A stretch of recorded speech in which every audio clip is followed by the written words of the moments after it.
Bismillahirrahmanirrahim. Assalamualaikum warahmatullahi wabarakatuh. Alhamdulillahilladzi arsala rasulahu bihuda wa dinil haq liyuzhirahu 'ala dini kullihi wa kafa billahi syahida. Asyhadu an la ilaha illallah wahdahu la syarikalah wa asyhadu anna Muhammadan abduhu wa rasuluh. La nabiyya wa la rasula ba'dah. Allahumma shalli ala sayyidina Muhammad wa ala ali sayyidina Muhammad. Alhamdulillah, teman-teman yang dirahmati Allah Subhanahu wa taala,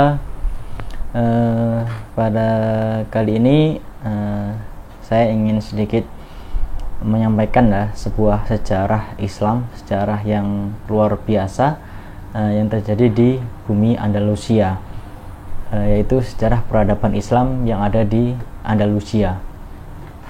Teman-teman yang dirahmati Allah Subhanahu wa taala, jadi pada saat itu Islam itu luar biasa ya, bisa menguasai Andalusia dalam kurun waktu 8 abad. Jadi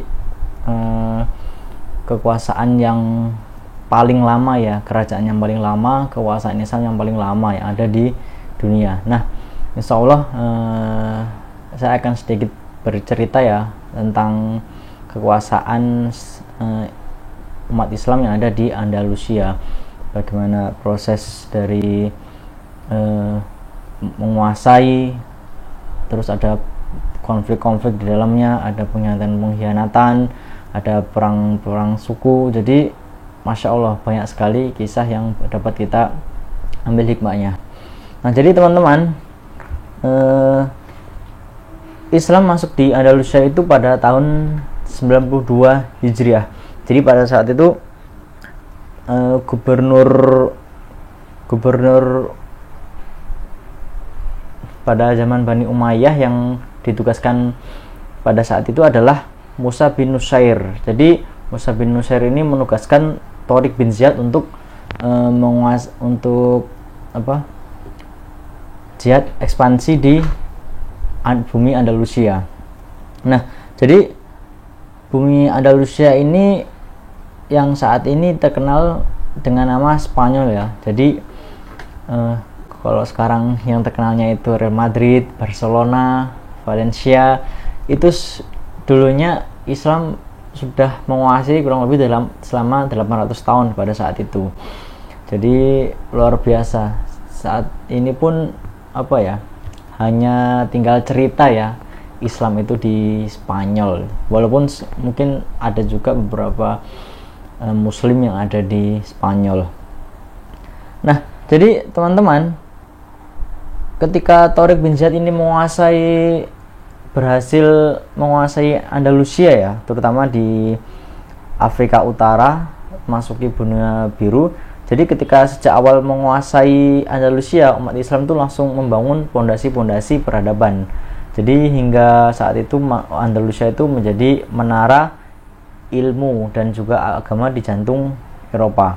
Nah, saya akan menceritakan step by step ya, periode pertama, periode kedua, periode ketiga, dan beberapa periodenya biar kita mudah untuk mencerna. Nah, jadi periode pertama itu adalah periode Al-Wulad atau para gubernur pada tahun 92 Hijriah sampai 138 Hijriah. Nah, jadi pada zaman ini Andalusia itu dipimpin banyak sekali gubernur, bahkan ada kira-kira sampai 23 gubernur. Pada saat itu gubernur di bawah naungan Bani Umayyah tentunya ya. Nah, periode ini dimulai sejak penaklukan Andalusia hingga berakhirnya adalah Bani Umayyah. Nah, periode ini ditandai beberapa peristiwa penting ya, diantaranya yang pertama itu merebaknya isu rasisme. Nah, jadi pada saat itu isu rasisme itu ada ya, walaupun di kalangan itu tuh kalangan Islam, bahkan terjadi perang saudara antara ras Arab yang terdiri dari kabilah Qais, Yaman, dan wilayah lainnya dengan orang Berber, penghuni asli Afrika Utara. Maka mungkin kita pernah dengar ya istilah barbar gitu. Suku ini barbar gitu. Jadi mungkin awalnya karena suku ini ya, orang-orang Berber, penghuni asli Afrika Utara. Jadi rasisme ini menimbulkan perang suku, perang saudara antara sesama orang-orang Andalusia. Jadi Masya Allah, terutama sesama Muslim ya. Jadi luar biasa, sangat berbahaya ya adanya rasisme di antara umat Islam. Nah, gara-gara pertikaian ini, wilayah-wilayah utara Andalusia pun banyak yang terlepas dari kekuasaan kaum muslimin. Pertikaian ini menjadi sebab-sebab terbesar membuat runtuhnya Islam di Andalusia. Jadi, Masya Allah. Maka dari itu, alhamdulillah ya, di negara kita Indonesia ini tidak ada yang namanya rasis ya. Kulit hitam, saudara-saudara kita yang di Papua, yang di timur, kulit putih, kulit sawo matang, kulit coklat. Jadi Masya Allah, agama Islam, agama Kristen, Hindu, Buddha. Jadi kita tidak ada fanatisme, tidak ada rasisme. Jadi alhamdulillah. Nah, yang periode pertama tadi, tanda-tanda yang pertama yaitu merebaknya rasisme. Yang kedua yaitu tersebarnya pemikiran Khawarij. Nah, teman-teman, Khawarij ini terjadi masyhurnya itu pada saat Khalifah Ali bin Abi Thalib memimpin. Tapi orang Khawarij ini sudah Rasulullah tandakan ya. Beliau pernah bersabda, jadi orang-orang Khawarij itu ciri-cirinya suka mengkafirkan orang lain. Dan orang Khawarij ini ciri-cirinya kalau ada orang yang melakukan dosa besar itu sudah dianggap kafir. Ini Khawarij. Jadi kalau misalnya ada orang yang sudah membunuh ya, itu langsung dicap kafir. Orang yang berzina dicap kafir. Orang yang kalau syirik kan ada syirik besar, syirik asghar ya, itu langsung dicap kafir. Padahal kan rahmatnya Allah kan luas ya, ampunan Allah juga luas ya daripada dosa-dosanya.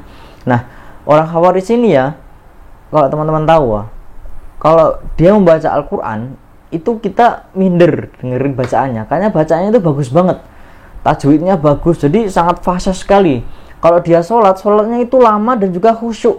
Tapi ya itu yang membuat mereka sesat itu ya, mereka mengkafirkan orang lain, mereka menghalalkan darah orang yang berbuat dosa besar. Jadi nauzubillah. Nah, kalau pemikiran Khawarij ini juga masuk di kalangan Muslim di Andalusia, terutama di Timur Tengah menuju Maroko dan juga Andalusia tersebut. Jadi Bani Umayyah pada saat itu terus menekan kelompok Khawarij ini yang ada di Timur Tengah. Jadi Masya Allah ya. Kemudian si kaum pemikiran Khawarij ini merangkul orang-orang Berber tadi yang merasa tersubordinasi atau terendahkan, padahal sama sekali tidak direndahkan. Nah, ketiga yaitu yang ada di periode pertama ini, habis energi untuk Perancis. Jadi pada saat itu umat Muslim di Andalusia, terutama khalifah-khalifahnya, gubernur-gubernurnya itu mereka fokus untuk berusaha menaklukkan Perancis. Padahal seringkali gagal. Akhirnya puncaknya pada tahun 114 Hijriah saat terjadi perang Balad Syuhada. Jadi banyak sekali Muslim yang gugur pada saat itu hingga dinamakan Balad Syuhada, rumah para syahid. Di antara mereka yang gugur adalah seorang tabi'in, yaitu Abdurrahman Al-Ghafiqi. Nah, jadi itu di periode pertama tadi, periode Al-Wulad ya, para gubernur tahun 92 Hijriah sampai 138 Hijriah. Yang kedua adalah periode Daulah Umayyah II pada tahun 1338 sampai 238 Hijriah. Nah, teman-teman yang dirahmati Allah SWT, jadi pada periode ini itu respon terhadap runtuhnya Daulah Umayyah yang ada di Damaskus. Jadi pada saat itu Daulah Umayyah itu diserang oleh runtuh, dikalahkan oleh orang-orang Abbasiyah atau Bani Abbasiyah. Ya tentunya pasti ada sebab ya. Mungkin khalifah-khalifahnya pada saat itu sudah lemah dalam agama Islamnya, atau kealimannya juga berkurang, mungkin banyak bermaksiat. Jadi itu sudah qadarullah ya teman-teman ya. Nah, jadi periode kedua ini, jadi tokoh mudanya yang selamat ya dari penyerangan yang dilakukan oleh Bani Abbasiyah ke Umayyah ini adalah namanya Abdurrahman Ad-Dakhil. Jadi Abdurrahman Ad-Dakhil ini tokoh muda yang selamat. Akhirnya dia melarikan diri dari Damaskus menuju Andalusia untuk mendirikan daulah Bani Umayyah kedua. Nah, luar biasanya beliau itu usianya masih 25 tahun. Jadi dari beliau mendirikan Bani Umayyah kedua itu kurang lebih berkuasa di Andalusia sampai 100 tahun. Jadi dari beliau Abdurrahman Ad-Dakhil, terus anaknya namanya Hisham, terus cucunya bernama Al-Hakam, cicitnya namanya juga Abdurrahman II. Nah, ciri yang pertama yang ada di periode kedua ini pemberontakan yang terjadi berulang kali. Jadi pemberontakan di masa ini tuh dipimpin oleh kabilah-kabilah Arab yang tidak mau tunduk di bawah naungan Bani Umayyah yang kedua yang berpusat di Cordoba. Jadi mereka melakukan pemberontakan di Andalusia tersebut ya. Tapi berhasil ditumpaskan oleh Abdurrahman Ad-Dakhil yang mendirikan Bani Umayyah kedua tadi. Nah, yang kedua serangan dari Abbasiyah. Jadi Abbasiyah itu kurang puas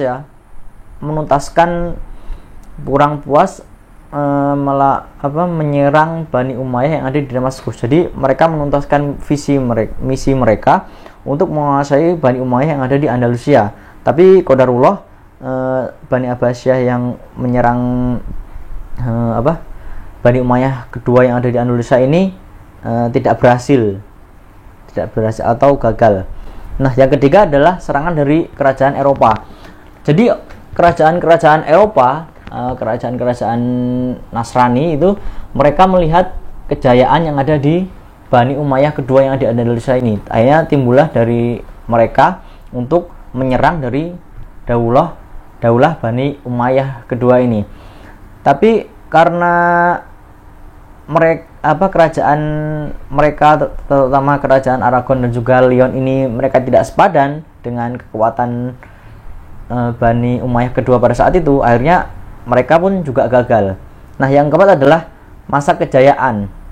Nah, jadi pada periode kedua ini Bani Islam di Andalusia atau pada saat Bani Umayyah kedua itu mencapai masa kejayaan, pastinya oleh Abdurrahman Ad-Dakhil berhasil membangun kerajaan yang kuat, pemerintahan yang stabil dan juga kokoh, militer yang disegani, dan markas-markas angkatan bersenjata yang strategis. Kemudian kekuatan itu diwariskan oleh kepada anak-anaknya.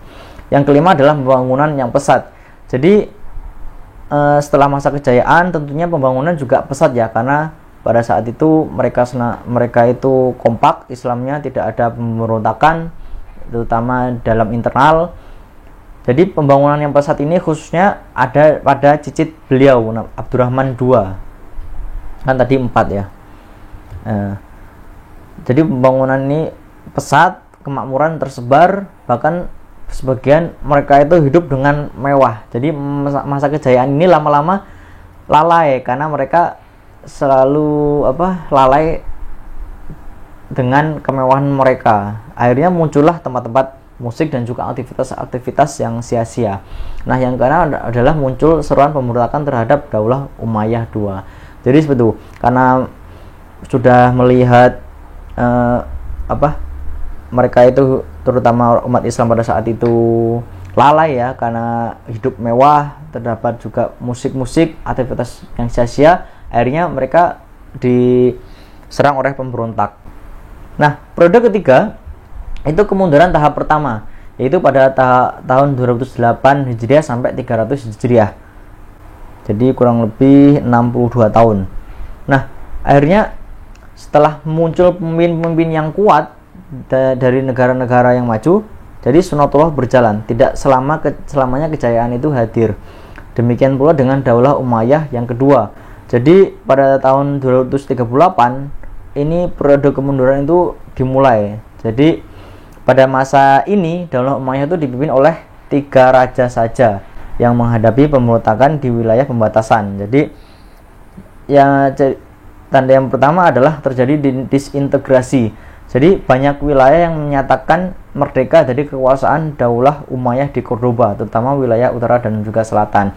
Jadi karena lemahnya kekuasaan, lemahnya raja yang memimpin, mungkin juga strategi perangnya, mungkin juga ruqyahnya, ibadah-ibadahnya, mungkin juga kealimannya juga berkurang. Akhirnya banyak di antara wilayah-wilayah yang menyatakan merdeka atau tidak mau ikut di bawah pimpinan Daulah Umayyah yang kedua tadi. Terus muncul kembali isu ras, rasisme tadi muncul kembali tadi di periode pertama ada muncul lagi ya. Tadi di periode pertama ada isu rasisme juga di antara orang Arab dan juga Berber, orang Afrika Utara. Nah, jadi di periode ketiga ini muncul lagi pemberontakan dari keturunan konflik antara ras Arab dan Berber lagi. Jadi kembali muncul, terutama di wilayah bagian selatan kerajaan. Jadi memang apa ya yang membuat adanya rasisme ini, pasti adanya adu domba di antara umat muslim sendiri yang ada di Andalusia. Kalau tidak ada adu domba, tidak mungkin terjadi rasisme tersebut.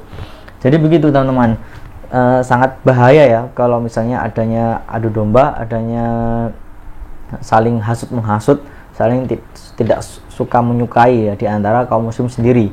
Jadi begitu. Nah, yang ketiga tadi muncul pemberontakan dari keturunan Arab. Nah, keturunan Arab ini adalah orang Spanyol yang merupakan keturunan dari pernikahan orang Arab dan juga Berber. Jadi mereka memberontak kerajaan Daulah Umayyah ini, dan sedangkan keturunan yang tetap dalam agama Nasrani ini dikenal dengan Al-Musta'rab. Nah, kelompok terakhir inilah yang kemudian menjadi duri dalam daging sejarah umat Islam yang ada di Andalusia. Nah, periode yang keempat kembali pada masa kejayaan tahun 300 Hijriah sampai 368 Hijriah. Nah, di periode keempat ini Daulah Umayyah kedua ini memperpanjang nafas kejayaan mereka. Namun tak berjalan lama, hanya 68 tahun saja. Hanya dua raja yang berkuasa di masa ini, yaitu Abdurrahman An-Nasir dan juga putranya Al-Hakam Al-Muntansir. Nah, jadi di masa Abdurrahman An-Nasir ini berhasil mengembalikan kejayaan di Andalusia setelah kelesuan yang terjadi sebelumnya, dan juga menjalin kembali persatuan yang sebelumnya terkoyak. Jadi karena kekuatan yang besar dan legalitas yang kuat, Abdurrahman An-Nasir sampai disebut sebagai seorang khalifah. Ia berhasil memperluas wilayah, memajukan kerajaan dan menyebarkan ilmu. Jadi pada periode keempat ini juga kembali kepada masa kejayaan lagi, begitu. Nah, untuk periode kelima ini masa Al-Hajib Al-Mansur tahun 368 sampai 399 Hijriah. Nah, teman-teman yang dirahmati Allah SWT, Al-Hajib Al-Mansur ini adalah tukang apa ya? Sebenarnya kayak tukang nulis itu, tukang nulis, mungkin kalau sekarang tukang ngetik apa ya? Atau tukang nulis buku ya. Jadi intinya dia sebenarnya tukang nulis ya. Tapi karena periode ini itu khalifahnya masih kecil, rajanya masih kecil, kurang lebih umur 10 tahun. Jadi akhirnya di backup dengan Al-Hajib Al-Mansur ini. Akhirnya urusan-urusan tata negara, urusan-urusan peperangan, jadi kan yang mengetahui Al-Hajib Al-Mansur ini. Nah, pada masa ini adalah periode terbaik yang belum pernah dicapai masa-masa sebelumnya. Bahkan periode ini melebihi Abdurrahman Ad-Dakhil. Jadi Masya Allah, karena Al-Hajib Al-Mansur ini jadi melebihi Abdurrahman Ad-Dakhil gitu. Nah, jadi yang menjadi khalifah masih muda tadi namanya Khalifah Hisham. Jadi hanya menjadi simbol semata, masih berusia 10 tahun itu. Karena pada saat itu ayahnya Al-Hakam Al-Muntansir itu wafat. Jadi mau tidak mau kan harus diteruskan oleh anaknya. Nah, Al-Mansur ini pemimpin terbesar dan juga terkuat yang pernah memimpin Andalusia, melebihi Abdurrahman Ad-Dakhil. Jadi jihad fisabilillah itu begitu kuat pada zaman ini. Al-Mansur itu memimpin hingga 50 pertempuran melawan Nasrani Spanyol. Tak sekalipun ia terkalahkan. Untuk pertama kalinya seluruh wilayah Spanyol dikuasai oleh kaum muslimin. Jadi dengan pencapaian yang demikian hebat, walaupun beliau pencapaiannya sangat hebat ya, 50 pertempuran melawan Nasrani Spanyol itu tidak pernah kalah, tapi masih ada juga yang tidak menyukai beliau. Pastinya ada lah. Kalau orang baik itu pasti di antara orang yang menyukai dan tidak menyukai ya, mungkin banyak yang tidak menyukai ya, atau 50-50, tapi pasti ada yang tidak menyukai. Nah akhirnya pada tahun 392 Hijriah, Al-Hajib Al-Mansur ini wafat. Jadi kedudukannya digantikan oleh anaknya Abdul Malik. Jadi anaknya juga sukses ya meneruskan pemerintahan ayahnya sampai pada tahun 399 Hijriah. Jadi hanya 7 tahun saja. Nah setelah itu Andalusia dirasuki oleh kemunafikan dan juga kegelapan dalam masa yang panjang. Nah ini ada sekelumit kisah peradaban Islam yang ada di Andalusia part 1 ya, insya Allah nanti akan ada part 2 nya. Jadi di akhir tadi ketika Abdul Malik meneruskan kekuasaan ayahnya Al-Hajib Al-Mansur kurang lebih dalam 7 tahun. Jadi setelah beliau sukses meneruskan itu, Andalusia kembali dirasuki kemunafikan dan juga kegelapan. Jadi sebenarnya yang membuat Andalusia runtuh ya tidak jauh dari adu domba, perang saudara itu. Kalau perang nanti juga ada di part kedua insya Allah, perang saudara kerajaan-kerajaan. Jadi nanti Daulah Islam di Andalusia itu nanti tidak satu pusat kepemimpinan, tidak hanya satu keraja. Tapi nanti ada raja-raja, ada kerajaan-kerajaan kecil. Jadi kerajaan-kerajaan kecil itu semuanya Islam, tapi mereka saling menyerang untuk menguasai. Bahkan nanti juga ada yang meminta pertolongan kepada Nasrani. Jadi nauzubillah, meminta pertolongan ke Nasrani itu membayar jizyah. Kalau teman-teman tahu ya, jizyah itu begini loh. Jadi ketika umat Islam ingin menawarkan Islam ke suatu negeri ya, itu pertama itu ditawarkan dengan baik-baik. Ditawarkan Islam begini, begitu, dijelaskan semuanya Islam. Nah yang kedua itu kalau tidak mau, mereka membayar jizyah, upeti. Nah itu juga yang membayar upeti ini juga orang-orang yang kaya ya, ini juga paling cuma 1 dinar itu. Tapi orang-orang muslim yang kerajaan-kerajaan kecil itu mereka membayar jizyah kepada kerajaan Nasrani untuk membantu mereka melawan kerajaan muslim yang lainnya. Itu membayarnya bisa ratusan ribu dinar. Jadi sebegitunya. Bahkan ada juga di antara mereka yang kembali ke agama Nasrani itu, ikut ke agama Nasrani. Ini kan auzubillah. Jadi maka dari itu Islam Andalusia lama kelamaan itu mengalami kemunduran. Tapi ini baru setengah kisah. Insya Allah nanti ada part 2 nya yang jadi kita tahu apa saja sebab-sebab yang menjadikan Islam di Andalusia itu berakhir. Jadi di akhir itu sangat tragis ya. 800 tahun memimpin, tapi sekarang tinggal nama saja. Sekarang hanya ada Lionel Messi, sekarang hanya ada Griezmann, sekarang tinggal hanya ada Real Madrid, Barcelona, Valencia, apalagi. Jadi sudah hampir musnah peradaban Islam yang ada di Spanyol. Jadi begitu. Wallahu a'lam, itu yang bisa saya sampaikan. Jika ada salah kata mohon maaf, pada Allah mohon ampun. Subhanakallahumma bihamdika asyhadu alla ilaha illa anta astaghfiruka wa atubu ilaik. Wassalamualaikum warahmatullahi wabarakatuh.